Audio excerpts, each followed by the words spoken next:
L'Église médiévale, donc entre 1100 et 1400, va connaître un certain nombre de caractéristiques spécifiques. En fait, à cette époque, être citoyen, c'est être chrétien. Ça veut dire que la valeur religieuse est galvaudée. Et on va voir par exemple que la superstition remplace la foi. Il faut dire que même si on a eu Charlemagne avant, le niveau d'enseignement est très faible. Et il est uniquement réservé aux riches. Les messes sont seulement obligatoires pour les hommes. Mais la plupart des hommes travaillent dans les champs, élèvent les animaux, sont serviteurs des seigneurs, et ils sont analphabètes. Elles se font en latin, ces messes. Et les prêtres n'ont même pas de formation biblique. Ou si peu. D'ailleurs, à partir de 1229, on interdit formellement aux non-prêtres de lire la Bible. Il ne faut donc pas s'étonner que la superstition, qui est basée sur l'occultisme, et qui est surtout ancrée dans les campagnes, va prendre le dessus sur la foi. On aura plus tendance à voir Jésus comme homme plutôt que Dieu.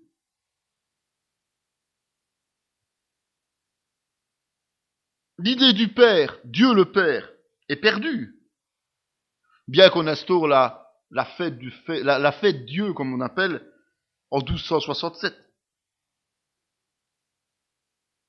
Et donc il faut trouver une alternative pour identifier cette religion. Et le principe ancestral, c'est quoi? Ce sont les déesses de l'Empire romain. Et donc, l'intercession est mise au goût du jour. Et on crée le culte à Marie. Considérée comme mère de Dieu, comme on l'a vu tout à l'heure, reine des cieux et immaculée conception. Et en prière au sein. Les reliques des martyrs sont considérées comme quelque chose d'essentiel. Pour chaque église veut ses reliques. D'abord pour mettre ces reliques à l'honneur quelque part. Et puis ces reliques deviennent des objets d'adoration. Des raisons de pèlerinage. Et évidemment, Rome est la destination par excellence. Avec en prime la possibilité de gagner du mérite pour la vie éternelle. Il y a une superstition, mais il y a aussi une ferveur religieuse. Il y a une certaine fierté civique. On fonde de nombreux monastères. C'est vraiment une époque où il y a eu beaucoup de monastères. Malgré la diminution sensible de vocation. Il y a de nouveaux mouvements religieux, dont des couvents pour les sœurs. Il y a de nombreuses chapelles qu'on construit un peu partout, en plus des églises. Elles sont ornées de statues. Et c'est autour de ces chapelles et de ces églises que se déroule la vie de tous les jours, dans les villes, dans les villages. Et les cloches sont utilisées pour rythmer le quotidien. C'est aussi à ce moment-là que l'on voit apparaître les bâtisseurs de cathédrales. Évidemment, les cathédrales sont réservées et sont le siège des évêques. On va mettre des petits curés dans les cathédrales, on met des évêques. Et ces cathédrales sont érigées pour glorifier Dieu, au travers de chefs-d'œuvre d'architecture. En 2 siècles, ils vont en construire plus de 80. La toute première cathédrale en Europe, c'est à Noyon. Puis Notre-Dame de Paris, Chartres, Reims. Tout cela entre 1151 et 1300. La cathédrale, en fait, elle est symbolique et elle représente la Jérusalem céleste que les croisés vont aller délivrer. Mais cette Jérusalem qu'on va délivrer, elle n'est pas accessible aux gens. Donc il faut bien trouver des endroits où les gens peuvent venir en famille pour louer le Seigneur, comme s'ils étaient dans la fameuse Jérusalem céleste qu'on va délivrer Manu Militari. On va chercher à comprendre. Et donc on peut rencontrer Dieu dans son royaume une fois qu'on est dans la cathédrale et donc être l'égal de tous puisqu'on rencontre Dieu. Les cierges qu'on plante vont brûler en permanence parce que ces cierges représentent l'attente du jugement dernier. Heureusement qu'on les remplace quand ils sont brûlés. La passion et bien d'autres scènes sont dépeintes dans les édifices. On met des statues de Marie partout. On met des statues de saints. On met des objets symboliques selon les descriptions de la Bible. L'arche, l'arc-en-ciel, des choses comme ça. Et ça trône partout. On fait des processions pour exalter la vie des fidèles. C'est de là que viennent les processions, de ce moment-là. Il faut noter que c'est à cette époque que les artisans vont se regrouper en ce qu'on appelle des loges maçonniques pour protéger leurs droits et perpétrer leur art. Ça ne veut pas dire que ce sont les francs-maçons d'aujourd'hui, mais c'est la naissance des loges maçonniques qui a été insidieusement récupérée par de tierces personnes par la suite. Mais voilà, au départ c'était sain, c'était en fait une sorte de syndicat de protection, même d'assurance, santé et tout. Et catholique, tout à fait. Et puis il va y avoir un rituel plus prononcé. En fait, le culte d'adoration qui se faisait encore de façon plus ou moins discrète va prendre une dimension d'apparat. Et on va établir 7 sacrements ou événements clés de la vie. Et c'est le Concile de Florence en 1439 qui va les établir. Ils sont réalisés sous la bénédiction de l'Église pour qu'ils soient acceptés par Dieu. Donc les sacrements doivent absolument être réalisés par les prêtres, sinon Dieu n'accepte pas les sacrements, c'est comme ça n'avait rien fait. Le baptême, qui se réalise le plus vite possible après la naissance, parce qu'il est nécessaire pour aller au ciel. Rappelez-vous, on en a parlé.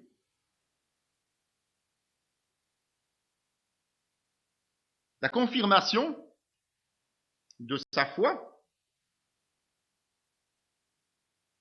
qui se fait à l'adolescence.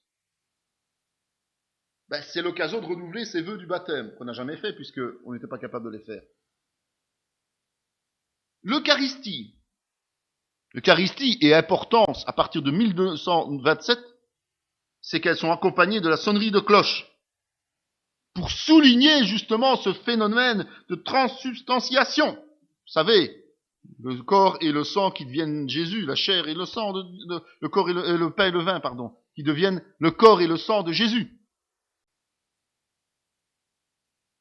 Elle est peu fréquente, l'Eucharistie. Et en général, on n'utilise plus que le pain déjà. Dès l'an 900, qui sera remplacé par l'hostie en 1200. C'est déjà vieux l'hostie. Et l'hostie, on va l'adorer, hein. On adore l'hostie dans l'Église catholique. Depuis 1220, sur ordre de notre fameux pape Honorius III.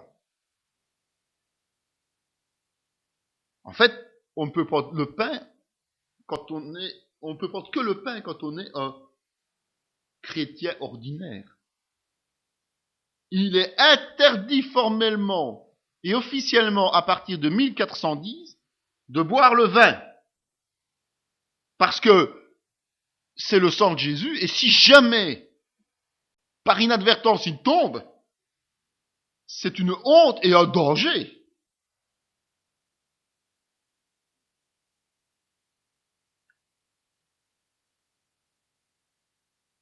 Ensuite, c'est la pénitence. La pénitence, elle va résulter de quoi? De l'abandon du concept du salut au travers du sacrifice de Jésus pour nos péchés. Puisqu'on a vu qu'on met en exergue les œuvres. Donc si on met les œuvres, c'est que le sacrifice de Jésus ne suffit pas à être sauvé. Donc, il faut absolument gagner son paradis par les œuvres, son salut par les œuvres. Et donc, il faut faire pénitence. L'extrême onction. L'extrême onction, elle va se baser sur l'épître de Jacques 5, 14, 20, qui prescrit de prier pour le pardon de l'autre afin qu'il ait sa place au ciel.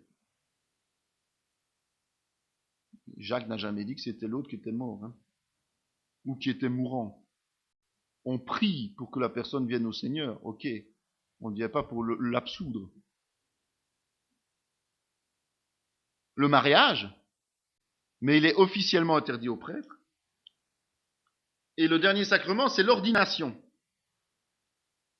C'est-à-dire la manière de gagner la grâce, la puissance et la bénédiction de Dieu en faisant vœu de prêtrise et ou de vie moniale. À cela, il faut évidemment ajouter le concept de la messe en tant que sacrifice de substitution, comme je le disais. À partir de l'an 1100, on estime que la messe, c'est vraiment un sacrifice, donc un rituel de sacrifice. Et donc, le prêtre est un sacrificateur. La confession verbale et annuelle des péchés aux prêtres, ça date aussi de ce moment-là. L'introduction du chapelet, en 1090, par Pierre l'Ermite, qui en fait n'a fait que copier les pratiques de l'islam. Vous avez déjà vu les musulmans prier, ils ont des chapelets. Eh bien, c'est ça. Et c'est le Concile de Trente, entre 1545 et 1563, qui a entériné officiellement l'utilisation du chapelet. Mais, comme je l'ai déjà dit, la Bible est interdite aux laïcs dès 1229. Autre phénomène de cette époque, c'est que les gens ont peur de la mort. Ils ont peur pourquoi? Parce que d'abord, ils ont peur de ne pas être sauvés, puisque ça dépend des œuvres et non plus de la grâce. Vous savez, aujourd'hui, dans certaines doctrines, notamment témoins de Jéhovah, c'est ça.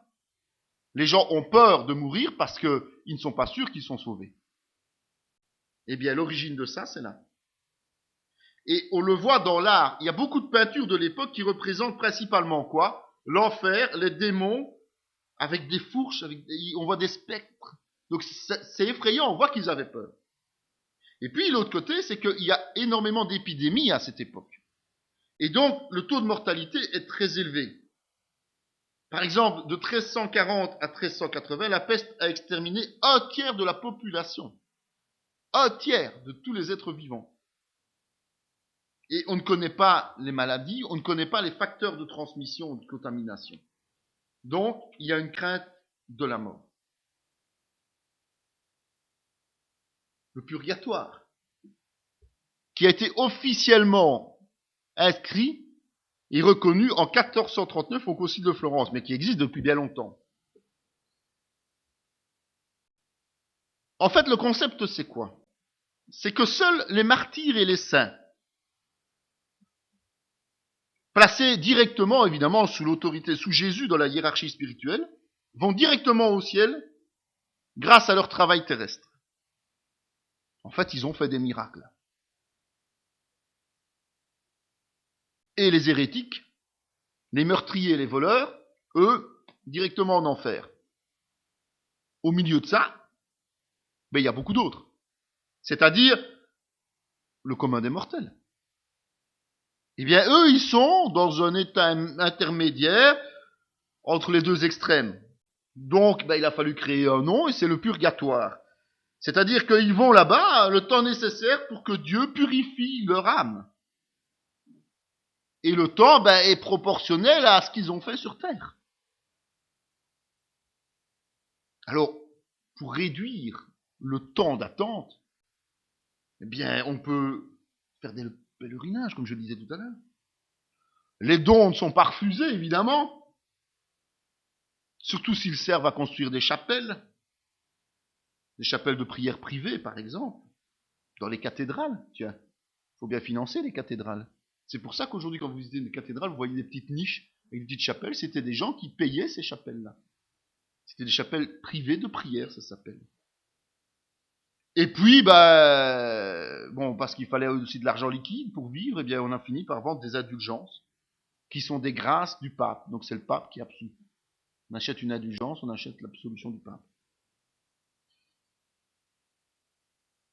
Mais bon, faut bien se dire que tout le monde, durant sa vie, n'a pas eu l'occasion extraordinaire de faire un pèlerinage ou d'avoir assez d'argent pour payer des indulgences. Donc, on permet à ceux qui sont vivants aujourd'hui de réduire le séjour de papa, maman et de grand-père et grand-mère le plus possible, en payant des messes, en faisant des offrandes et des pénitences, et en achetant aussi pour eux des indulgences et en priant.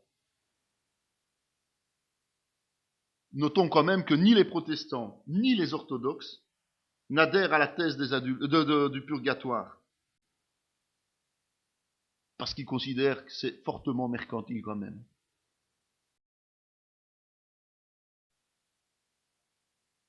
Voilà un peu pour les changements. Et puis on a en Orient une autre situation. C'est que là on a la résurgence de ce qu'on appelle les mystiques d'Orient. Il y a eu un peu quelques phénomènes en Occident, mais c'est surtout en Orient.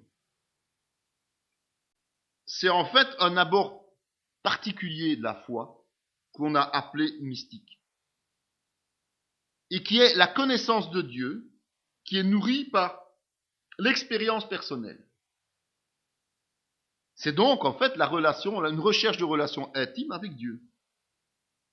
Ce que aujourd'hui, normalement dans les églises évangéliques, on promeut.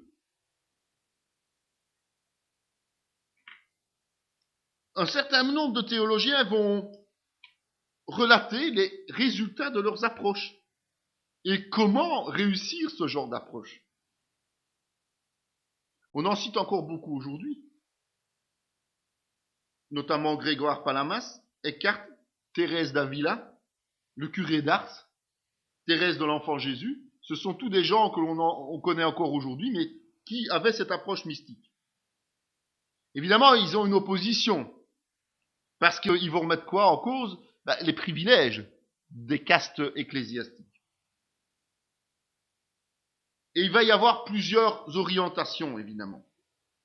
Je cite pour information, avec quelques mots d'explication. Évidemment, il faudra aller beaucoup plus loin si on veut les connaître, mais bon, c'est pas le but de connaître le mysticisme chrétien. Les ichasmes. En fait, l'importance est mise sur le cœur, mais le cœur comme le siège du Saint-Esprit, plutôt que sur l'intelligence humaine. C'est pas faux. Le cœur est l'endroit de nos pensées, nos sentiments, selon l'image biblique des choses. Et donc, le mystère de Dieu va se révéler progressivement à l'âme. C'est en fait basé sur un modèle biblique notamment, qui est la fameuse échelle du paradis. Vous savez, l'échelle où les anges montent et descendent et donc révèlent de plus en plus la connaissance de Dieu. Il y a ensuite la connaissance surnaturelle et la révélation de Dieu. Donc, elles permettent en fait de recevoir les arts, l'acompte du royaume céleste, dès ici-bas, après avoir accepté Jésus dans notre vie, basé sur Romains 12.2. C'est aussi ce que nous voyons aujourd'hui. Aujourd'hui, nous disons que nous avons, au travers du Saint-Esprit, l'acompte de notre héritage céleste. La contemplation. La contemplation, c'est s'abandonner totalement. Une sorte de sacrifice personnel, en fait. Et se présenter devant Dieu et s'attendre à lui. C'est pas mauvais non plus. Les théophanies, c'est-à-dire des événements surnaturels. Ça peut être des visions de Dieu données aux hommes. Et l'exemple repris, c'est celui d'Étienne lors de sa mise à mort dans le livre des Actes.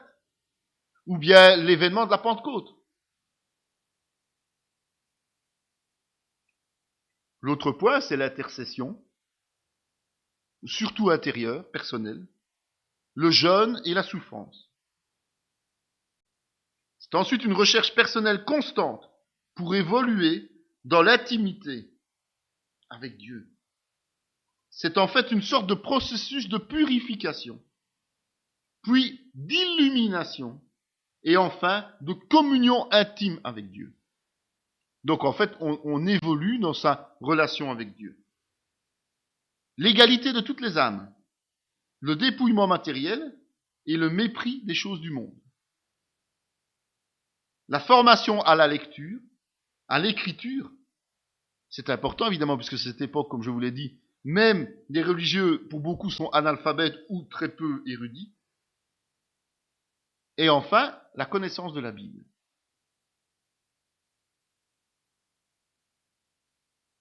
La grosse différence entre l'Est et l'Ouest, donc je vous ai dit l'Est est beaucoup plus avancé dans ce principe, c'est que globalement à l'Est, on va privilégier l'ermitage plutôt que la recherche intérieure. C'est plus la privation et l'isolement qui va prévaloir. À l'Ouest, c'est au travers des communautés qu'on va le faire. Même si elles sont riches. Donc il n'y a pas de dépouillement. Mais ça se fait dans le cadre monacal. Ça ne se fait pas dans le reste de l'Église.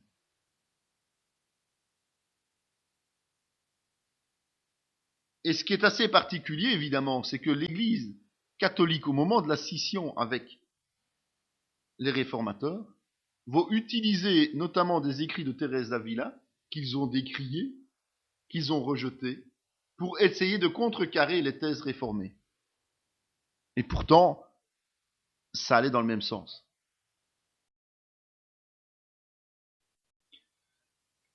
Donc, à plusieurs reprises, on a vu qu'au travers de cette histoire, il y a des voix qui s'élèvent contre les valeurs déplacées du clergé et surtout la manière qu'ils ont de mener grand vie. À certains moments, on a vu qu'il y a eu des changements, parfois très localisés, parfois internes, mais surtout ces changements ont souvent été considérés comme des hérésies et ont été réprimés, et parfois dans le sang. C'est le cas notamment et on va le voir, des Cathares, des Albigeois ou des Vaudois qui ont été victimes de la fameuse acquisition. C'est pour ça que ça s'est concentré dans ces zones-là. En fait, toutes ces situations n'étaient pas encore la réforme protestante, mais ce que j'appelle moi un reste, pensant à juste titre, qui sont restés fidèles. Fidèles à quoi? Fidèles aux valeurs bibliques. Et souvent, ils ont évité d'ajouter des philosophies humaines ou des traditions. Et c'est pour ça qu'on les appelle les précurseurs de la réforme. Pour beaucoup, ce sont des gens qui sont issus, en fait, de la transmission des thèses hérétiques du premier millénaire, ou du moins qui s'en sont inspirés, parce qu'ils veulent résister à l'autorité du pape, tout simplement. Dès le 8e siècle, il y a eu des tentatives de retour en arrière, mais l'Église a réussi à chaque fois à les juguler, et notamment par la création des ordres monacaux, ou bien par des alliances, plus ou moins fortes. Mais vous savez, la volonté de Dieu est là, et progressivement, chaque fois que quelque chose ne réussit pas, eh bien le Seigneur fait lever d'autres personnes. Et inévitablement, les papes commencent à perdre de leur superbe. Et ce sont les seigneurs terrestres qui reprennent de l'autorité et qui donc ont peut-être une approche différente. Mais malgré tout, tous ceux qui tentent de lutter contre l'orthodoxie de l'Église catholique, ce qu'ils estiment être orthodoxie, le font au péril de leur vie. Et on en a déjà parlé, mais il y a notamment le mouvement iconoclaste.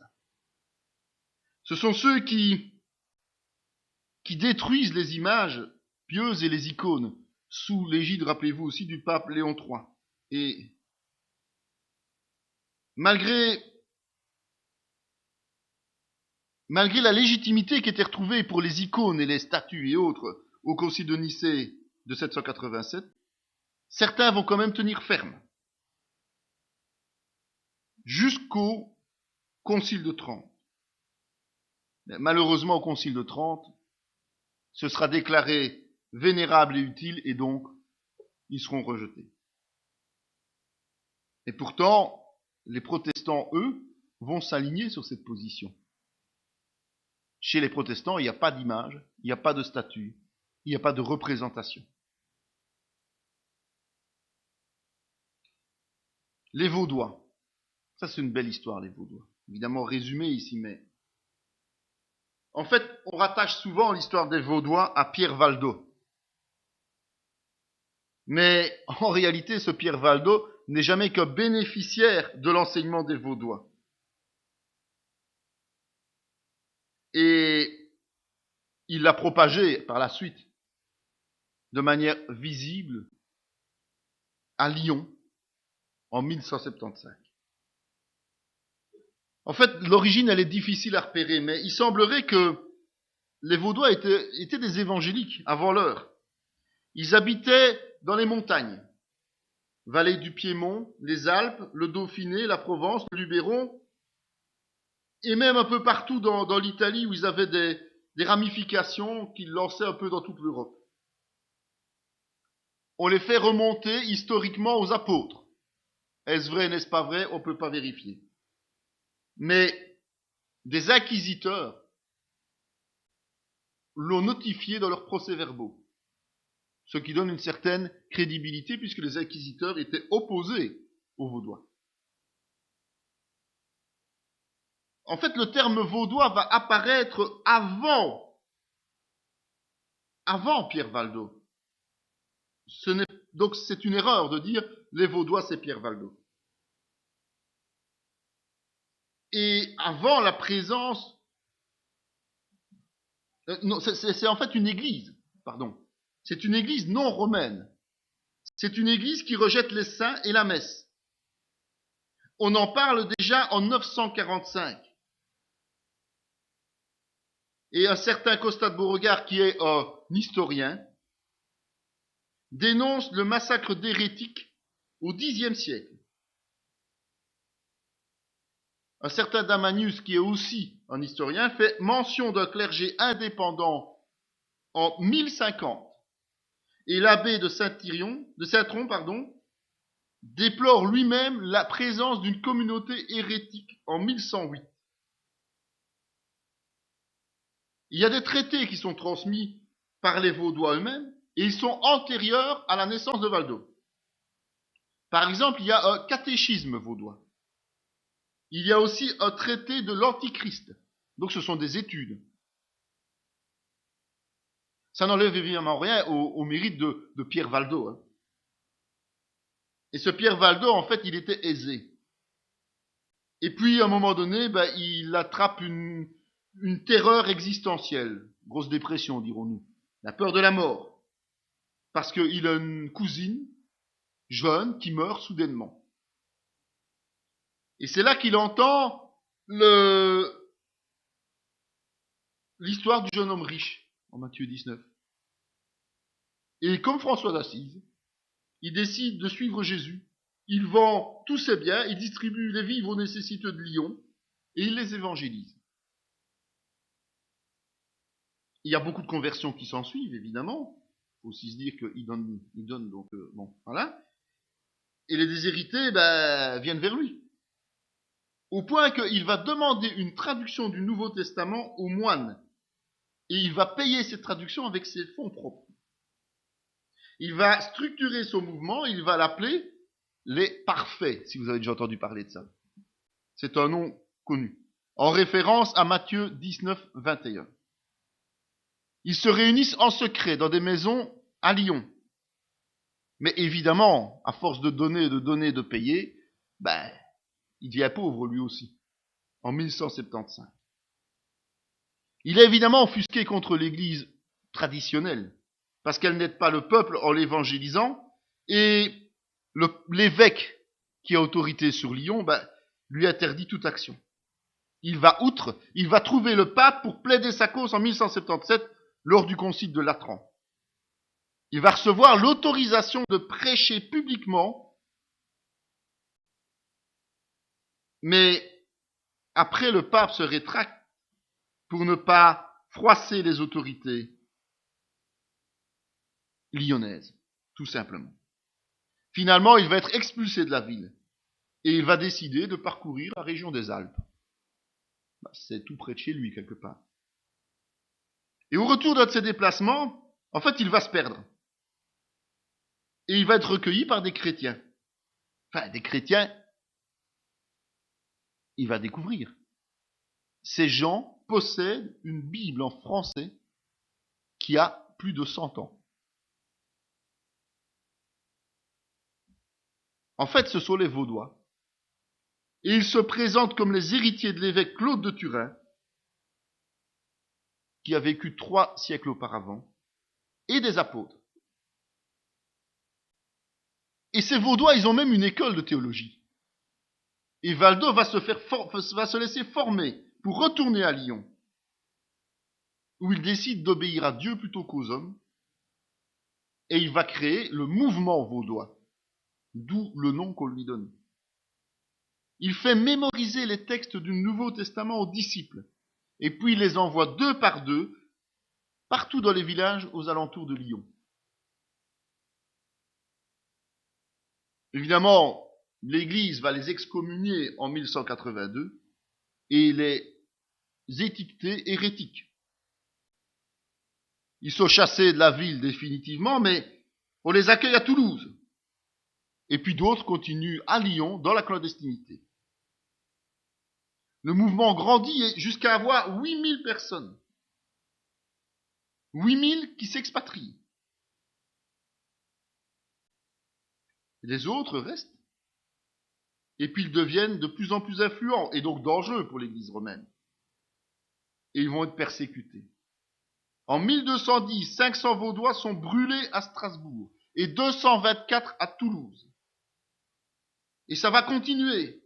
200 ans plus tard, par exemple, en 1395, 150 fidèles sont assassinés à Grenoble. Et ils continuent. Ils vont défendre leur credo en Espagne, en Italie, aux Pays-Bas, en Autriche, en Bohême et en Angleterre. Ils sont réellement considérés comme les précurseurs de la réforme. Ils travaillent en souterrain, organisés sur base de réseaux. Ils rejettent toutes les bases du catholicisme, telles que les fêtes, les prières pour les morts, les serments, les préceptes. Même quand on leur donne la paix, eh bien on les agresse lors de l'acquisition. Parce que il est dit clairement que personne n'est obligé de tenir sa parole face à des hérétiques.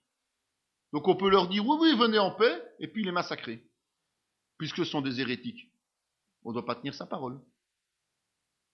Et donc la plupart d'entre eux vont se réfugier en Italie, et aujourd'hui, ils sont encore, je dis bien aujourd'hui, ils existent encore sous forme d'église protestante. Suite à une rencontre qu'ils ont fait avec Farel. Farel qui était, on verra plus tard, un des compagnons de Calvin. Ils vont s'associer avec Farel. Mais ça, c'est la réforme en tant que telle. Et donc ils vont être, à certains endroits, moteurs de cette réforme. Il y a aussi les cathares ou albigeois. Vous avez entendu parler, ceux qui voyagent un petit peu dans le sud de la France. Eux, ils ont refusé d'aller en croisade. Ils ont désobéi au pape. En conséquence, ce sont des hérétiques et il faut les persécuter. Parmi eux, il y a les cathares. Et cathares, ça vient du grec parfait ou pur, de nouveau. Ils se basent sur le dualisme. Donc c'est le manichéisme qui détermine un Dieu bon du Nouveau Testament, créateur du spirituel, et un mauvais de l'Ancien Testament, à l'origine du matérialisme. Ça, on a vu ces mouvements qui sont erronés. Eux, malheureusement, sont en erreur là aussi.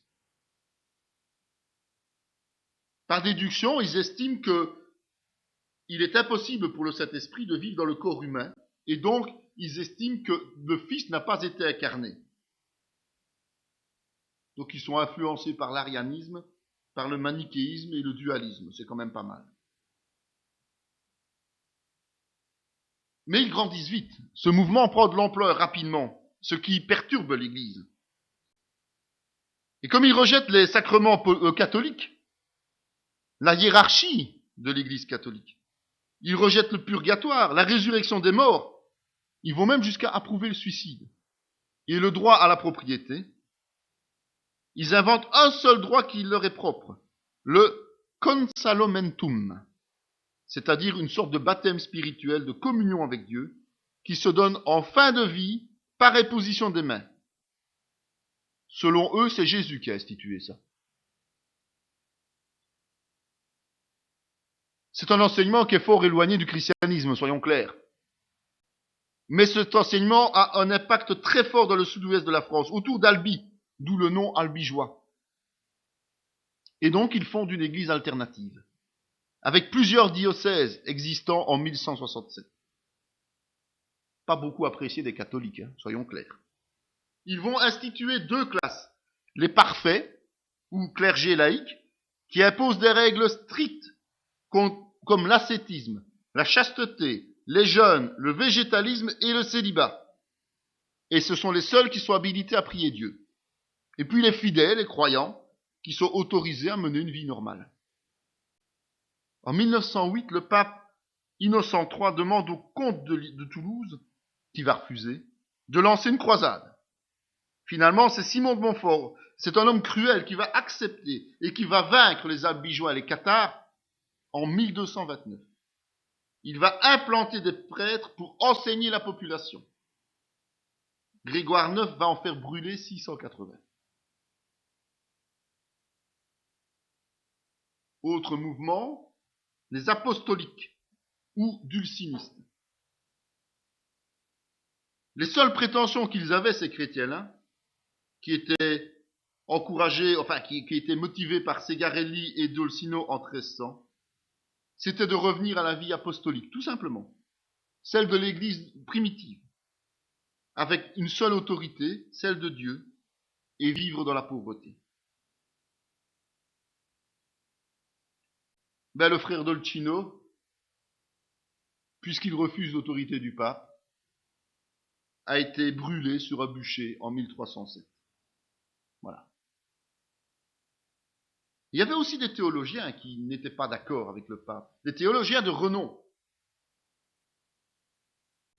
des personnes qui osaient aller plus loin dans l'étude de la parole et qui osaient critiquer les positions, qui osaient critiquer la dépravation du pape et qui reprochaient justement à la papauté de maintenir le peuple dans l'ignorance totale des Écritures. Ben oui, pour l'instant, là, à ce moment-là, la Bible, elle n'existe qu'en latin. Hormis les Vaudois, elle n'existe qu'en latin. Et les seuls qui puissent le comprendre, c'est le haut clergé, même pas les prêtres de base. Et notamment, il y a des professeurs de théologie à Paris, qui s'appellent Gerson et Pierre Derly. Il y a les frères de la vie commune en Hollande, 15e siècle, et Thomas de Kempis, qui lui va écrire l'imitation de Jésus-Christ. Souvent, on a repris ce titre quand on veut l'imitation de Jésus-Christ. Ces gens-là se dressent contre le non-respect de la parole par le pape. Certains vont laisser des traces, d'autres vont disparaître dans un anonymat, mais il y en a quand même qui sont importants. Il y en a trois dont je voudrais parler parce qu'on en entend qu'on parler aujourd'hui. Notamment Wycliffe. Wycliffe, c'est un théologien, un professeur à l'université d'Oxford, en Angleterre. Et il va se mettre à la tête d'un mouvement anticlérical et antipapal. Il va prôner la séparation de l'Église et de l'État. Il va reprocher l'immoralité des moines et leur convoitise pour les biens matériels. Par la même occasion, il va remettre en doute tous les dogmes catholiques, de la transsubstantiation et des indulgences, qui sont présentés par le clergé comme faisant partie entière de la parole. On va jusqu'à mentir aux gens, évidemment. Et pour démonter les arguments, il va traduire pour la première fois la Bible en anglais, à partir des écrits latins de Jérôme, donc à partir de la Vulgate. Et il va prôner le retour à celle-ci comme seule source fiable de la foi. Mais bon, il est trop opposé à l'Église. Et cette opposition va lui valoir l'exil, évidemment. Et il va perdre sa chaire à l'université d'Oxford lors du concile de Constance. Finalement, c'est sur ordre du pape Eugène IV que l'on va, après sa mort, exhumer les os de Wycliffe en 1428. On va les faire écraser et les jeter à l'eau. Les Lollards, vous entendrez peut-être parler d'eux occasionnellement, c'est un réseau de croyants dits souterrains, secrets, vont suivre ces concepts, mais ils vont être persécutés eux aussi. Et ces Lollards auront même des contacts avec les Vaudois, qui par se retrouver les uns et les autres. Le deuxième précurseur, c'est Jean Hus, qui est né à Prague, en Tchéquie, qui est devenu prêtre en 1401, et professeur, prédicateur, puis recteur de l'université de Prague, évidemment. Il est axé sur la doctrine pélagienne, de la perfection. Il met l'accent sur une vie de pureté, de piété et de dévotion.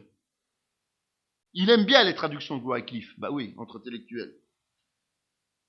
Et il estime lui aussi que l'Église doit suivre les Écritures et non pas l'autorité papale.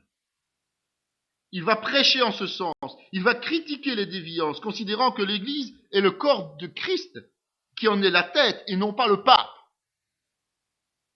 Il ajoute aussi que seul Dieu pardonne les péchés, et que ni les papes ni les cardinaux ne sont autorisés à donner des enseignements contraires à la parole. Il critique l'absence du vin à l'Eucharistie, les pèlerinages, les reliques et les indulgences. En Tchéquie, il devient un héros national. Mais il est évidemment en conflit avec son autorité, lui qui est prêtre. Le pape va l'inviter pour qu'il se justifie. Mais Hus, dans un discernement certainement, refuse parce qu'il sait que s'il quitte Prague, sa vie est en danger. On va donc le convoquer au concile de Constance en 1415, avec la garantie d'un sauf-conduit. Il va y aller, il va présenter ses positions, il va être déclaré hérétique, et quand on déclare quelqu'un hérétique, on n'est plus obligé de tenir ses engagements, on le condamne et on le brûle. Évidemment, c'est une trahison. Et les Pragois, eux, qui le considèrent comme un héros, n'admettent pas. Et donc, ils vont faire sécession par rapport au catholicisme, et ils vont rapidement se tourner dans les premiers mouvements du protestantisme, sous forme de deux tendances. La première, modérée, qui sont les calixtins, qui vont rejoindre les luthériens, et les deuxièmes, les moraves, et les deuxièmes, qui sont plus extrémistes, les taboristes, qui vont, eux, s'allier uniquement aux moraves, qui sont beaucoup plus violents dans leur façon de faire les choses. Le troisième, c'est Jérôme Savonarole, qui est un moine dominicain, qui lit les écrits de Thomas d'Aquin et en est influencé, et qui lui aussi va défendre le retour à la doctrine apostolique. Mais lui, il va pas avoir beaucoup de succès, quoi. Donc il va pas trop déranger l'Église, et donc on va le laisser tranquille. Donc ce sont des acteurs importants qui vont pas laisser les chrétiens indifférents, évidemment. Donc ça va faire naître des disputes d'opinion lors des conciles, notamment Bâle, Ferrara et Florence. Et pour finir, on va bientôt arriver à un schisme. On va nommer un deuxième pape momentané à Bâle. Et puis, en 1464, tout semble rentrer dans l'ordre. L'Église catholique romaine a une fois encore réussi à, soi-disant, mettre sa main sur chaque chose. Elle ne s'attend pas à ce qui va se passer après. Donc, à plusieurs reprises, on a vu qu'au travers de cette histoire, il y a des voix qui s'élèvent contre les valeurs déplacées du clergé et surtout la manière qu'ils ont de mener grand vie. À certains moments, on a vu qu'il y a eu des changements, parfois très localisés, parfois internes, mais surtout Surtout, ces changements ont souvent été considérés comme des hérésies et ont été réprimés, et parfois dans le sang. C'est le cas notamment et on va le voir, des Cathares, des Albigeois ou des Vaudois qui ont été victimes de la fameuse acquisition. C'est pour ça que ça s'est concentré dans ces zones-là. En fait, toutes ces situations n'étaient pas encore la réforme protestante, mais ce que j'appelle moi un reste, pensant à juste titre, qui sont restés fidèles. Fidèles à quoi? Fidèles aux valeurs bibliques. Et souvent, ils ont évité d'ajouter des philosophies humaines ou des traditions. Et c'est pour ça qu'on les appelle les précurseurs de la réforme. Pour beaucoup, ce sont des gens qui sont issus, en fait, de la transmission des thèses hérétiques du premier millénaire, ou du moins qui s'en sont inspirés, parce qu'ils veulent résister à l'autorité du pape, tout simplement. Dès le 8e siècle, il y a eu des tentatives de retour en arrière, mais l'Église a réussi à chaque fois à les juguler, et notamment par la création des ordres monacaux, ou bien par des alliances, plus ou moins fortes. Mais vous savez, la volonté de Dieu est là, et progressivement, chaque fois que quelque chose ne réussit pas, eh bien le Seigneur fait lever d'autres personnes. Et inévitablement, les papes commencent à perdre de leur superbe. Et ce sont les seigneurs terrestres qui reprennent de l'autorité et qui donc ont peut-être une approche différente. Mais malgré tout, tous ceux qui tentent de lutter contre l'orthodoxie de l'Église catholique, ce qu'ils estiment être orthodoxie, le font au péril de leur vie. Et on en a déjà parlé, mais il y a notamment le mouvement iconoclaste. Ce sont ceux qui détruisent les images pieuses et les icônes, sous l'égide, rappelez-vous aussi, du pape Léon III. Et malgré la légitimité qui était retrouvée pour les icônes et les statues et autres au Concile de Nicée de 787, certains vont quand même tenir ferme. Jusqu'au Concile de Trente. Mais malheureusement, au Concile de Trente, ce sera déclaré vénérable et utile, et donc, ils seront rejetés. Et pourtant, les protestants, eux, vont s'aligner sur cette position. Chez les protestants, il n'y a pas d'image, il n'y a pas de statue, il n'y a pas de représentation. Les Vaudois. Ça, c'est une belle histoire, les Vaudois. Évidemment résumée ici, mais... En fait, on rattache souvent l'histoire des Vaudois à Pierre Valdo. Mais en réalité, ce Pierre Valdo n'est jamais que bénéficiaire de l'enseignement des Vaudois. Et il l'a propagé par la suite, de manière visible, à Lyon, en 1175. En fait, l'origine, elle est difficile à repérer, mais il semblerait que les Vaudois étaient des évangéliques avant l'heure. Ils habitaient dans les montagnes, vallée du Piémont, les Alpes, le Dauphiné, la Provence, le Luberon, et même un peu partout dans l'Italie où ils avaient des ramifications qu'ils lançaient un peu dans toute l'Europe. On les fait remonter historiquement aux apôtres. Est-ce vrai, n'est-ce pas vrai? On ne peut pas vérifier. Mais des inquisiteurs l'ont notifié dans leurs procès-verbaux, ce qui donne une certaine crédibilité puisque les inquisiteurs étaient opposés aux Vaudois. En fait, le terme vaudois va apparaître avant Pierre Valdo. Donc c'est une erreur de dire les Vaudois c'est Pierre Valdo. Et avant la présence... non, c'est en fait une église, pardon. C'est une église non romaine. C'est une église qui rejette les saints et la messe. On en parle déjà en 945. Et un certain Costa de Beauregard, qui est un historien, dénonce le massacre d'hérétiques au Xe siècle. Un certain Damanius, qui est aussi un historien, fait mention d'un clergé indépendant en 1050. Et l'abbé de Saint-Tron, déplore lui-même la présence d'une communauté hérétique en 1108.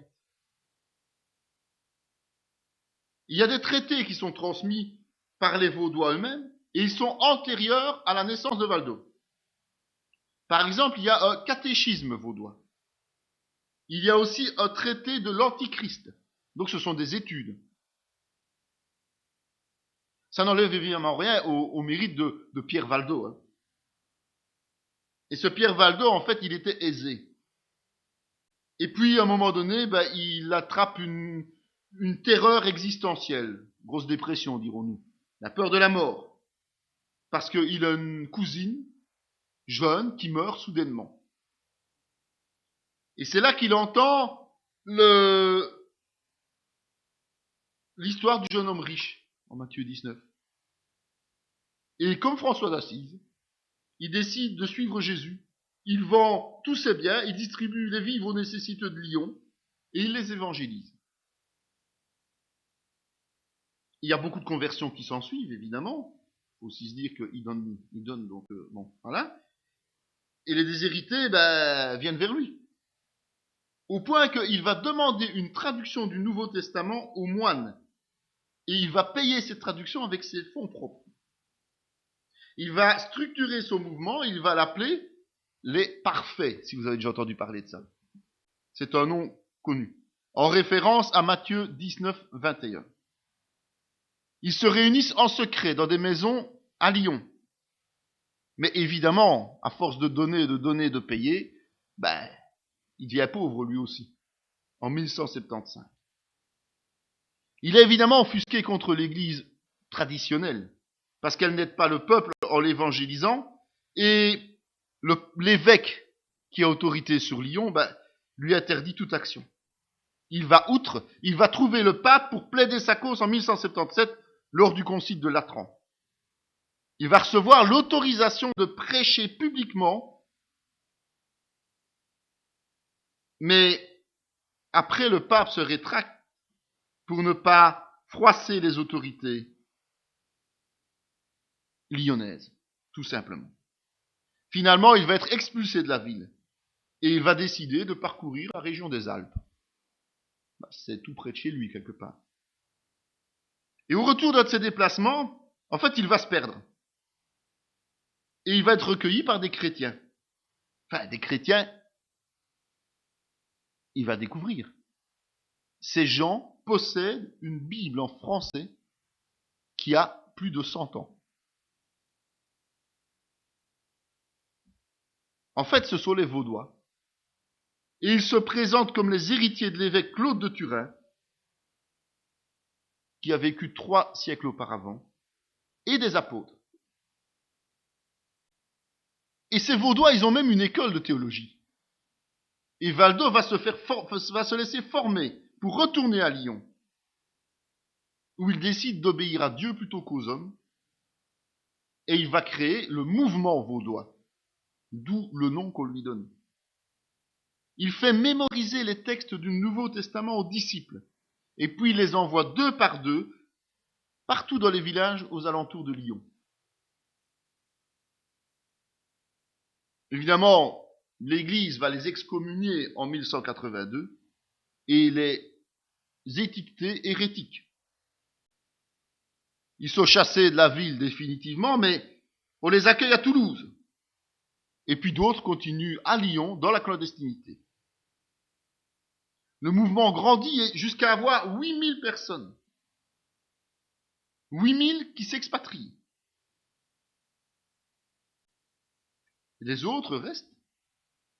Et puis ils deviennent de plus en plus influents et donc dangereux pour l'Église romaine. Et ils vont être persécutés.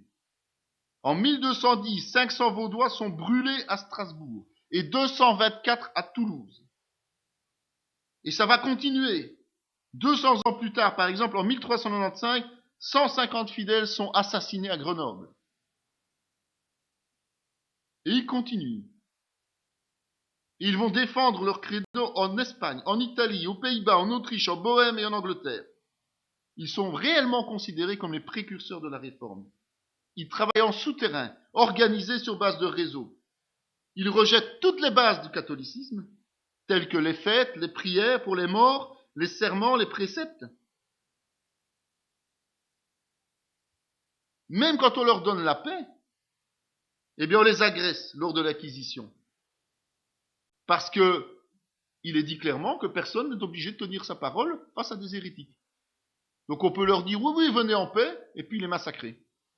Puisque ce sont des hérétiques. On ne doit pas tenir sa parole. Et donc la plupart d'entre eux vont se réfugier en Italie, et aujourd'hui, ils sont encore, aujourd'hui, je dis bien aujourd'hui, ils existent encore sous forme d'église protestante. Suite à une rencontre qu'ils ont fait avec Farel. Farel qui était, on verra plus tard, un des compagnons de Calvin. Ils vont s'associer avec Farel. Mais ça, c'est la réforme en tant que telle. Et donc ils vont être, à certains endroits, moteurs de cette réforme. Il y a aussi les cathares ou albigeois. Vous avez entendu parler, ceux qui voyagent un petit peu dans le sud de la France. Eux, ils ont refusé d'aller en croisade. Ils ont désobéi au pape. En conséquence, ce sont des hérétiques et il faut les persécuter. Parmi eux, il y a les cathares. Et cathares, ça vient du grec parfait ou pur, de nouveau. Ils se basent sur le dualisme. Donc c'est le manichéisme qui détermine un Dieu bon du Nouveau Testament, créateur du spirituel, et un mauvais de l'Ancien Testament à l'origine du matérialisme. Ça, on a vu ces mouvements qui sont erronés. Eux, malheureusement, sont en erreur là aussi. Par déduction, ils estiment que il est impossible pour le Saint-Esprit de vivre dans le corps humain, et donc ils estiment que le Fils n'a pas été incarné. Donc ils sont influencés par l'arianisme, par le manichéisme et le dualisme. C'est quand même pas mal. Mais ils grandissent vite. Ce mouvement prend de l'ampleur rapidement, ce qui perturbe l'Église. Et comme ils rejettent les sacrements catholiques, la hiérarchie de l'Église catholique, ils rejettent le purgatoire, la résurrection des morts, ils vont même jusqu'à approuver le suicide et le droit à la propriété. Ils inventent un seul droit qui leur est propre, le consalomentum, c'est-à-dire une sorte de baptême spirituel de communion avec Dieu qui se donne en fin de vie par imposition des mains. Selon eux, c'est Jésus qui a institué ça. C'est un enseignement qui est fort éloigné du christianisme, soyons clairs. Mais cet enseignement a un impact très fort dans le sud-ouest de la France, autour d'Albi, d'où le nom albigeois.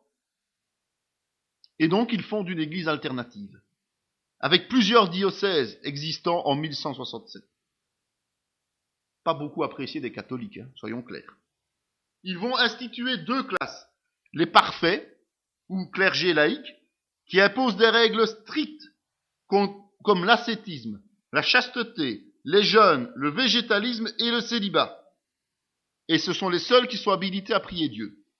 Et puis les fidèles, les croyants, qui sont autorisés à mener une vie normale. En 1908, le pape Innocent III demande au comte de Toulouse, qui va refuser, de lancer une croisade. Finalement, c'est Simon de Montfort, c'est un homme cruel qui va accepter et qui va vaincre les albigeois et les cathares en 1229.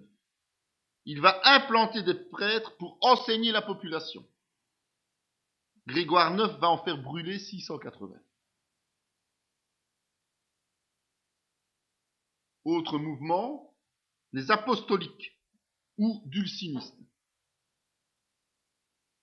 Les seules prétentions qu'ils avaient, ces chrétiens-là, qui étaient encouragé, enfin qui était motivé par Segarelli et Dolcino en 1300, c'était de revenir à la vie apostolique, tout simplement, celle de l'Église primitive, avec une seule autorité, celle de Dieu, et vivre dans la pauvreté.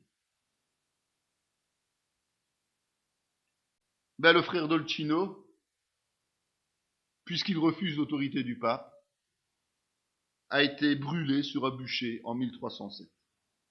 Voilà. Il y avait aussi des théologiens qui n'étaient pas d'accord avec le pape, des théologiens de renom,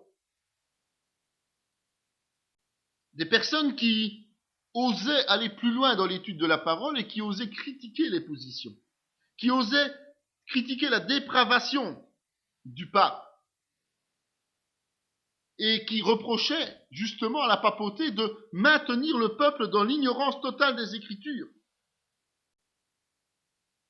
Ben oui, pour l'instant, là, à ce moment-là, la Bible, elle n'existe qu'en latin. Hormis les Vaudois, elle n'existe qu'en latin. Et les seuls qui puissent le comprendre, c'est le haut clergé, même pas les prêtres de base. Et notamment, il y a des professeurs de théologie à Paris, qui s'appellent Gerson et Pierre Derly.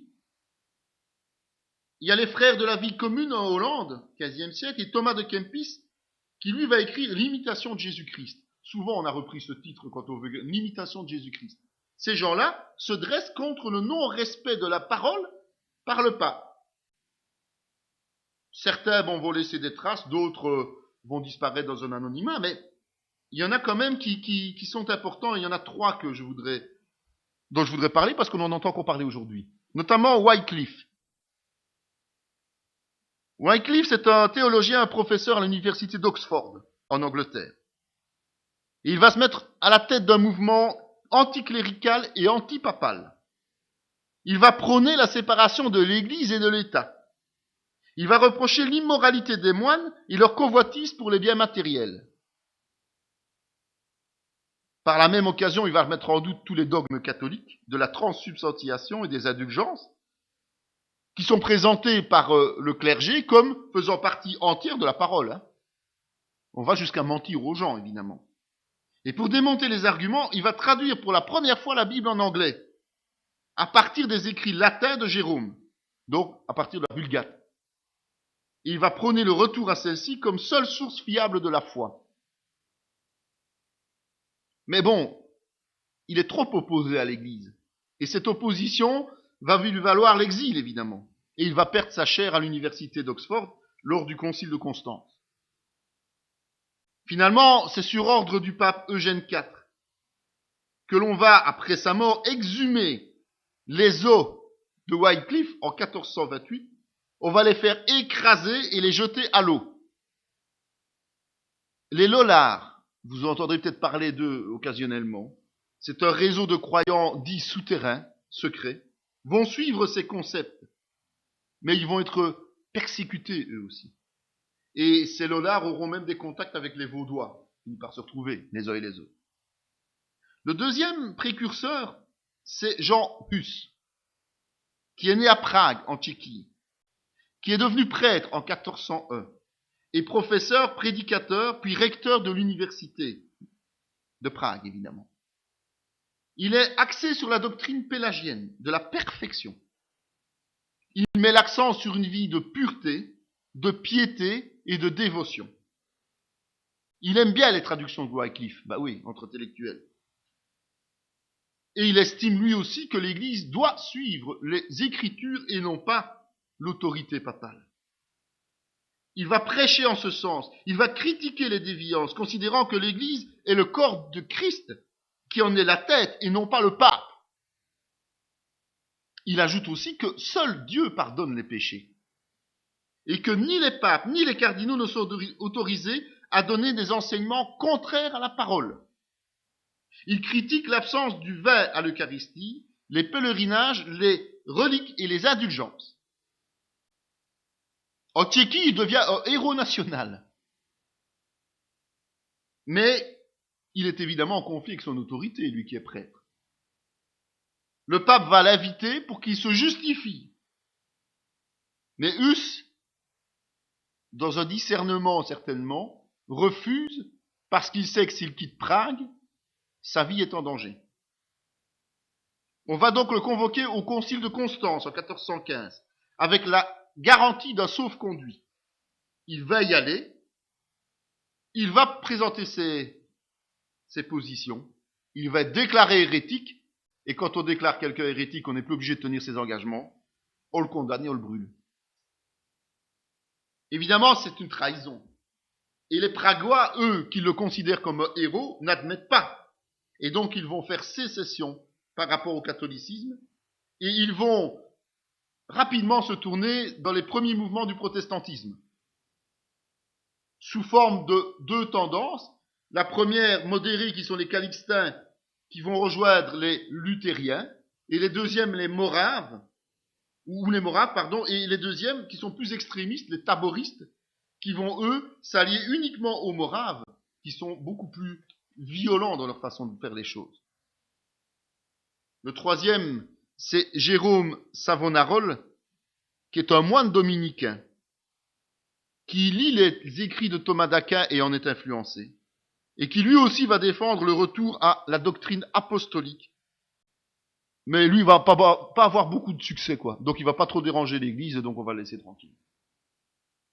Donc ce sont des acteurs importants qui vont pas laisser les chrétiens indifférents, évidemment. Donc ça va faire naître des disputes d'opinion lors des conciles, notamment Bâle, Ferrara et Florence. Et pour finir, on va bientôt arriver à un schisme. On va nommer un deuxième pape momentané à Bâle. Et puis, en 1464, tout semble rentrer dans l'ordre.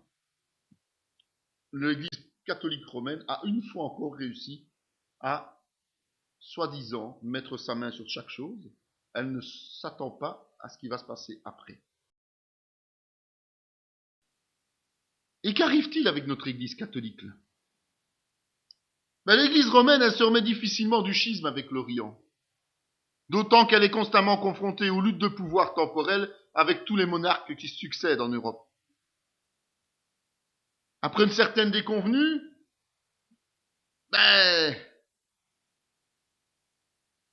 le pape a pris pouvoir et puis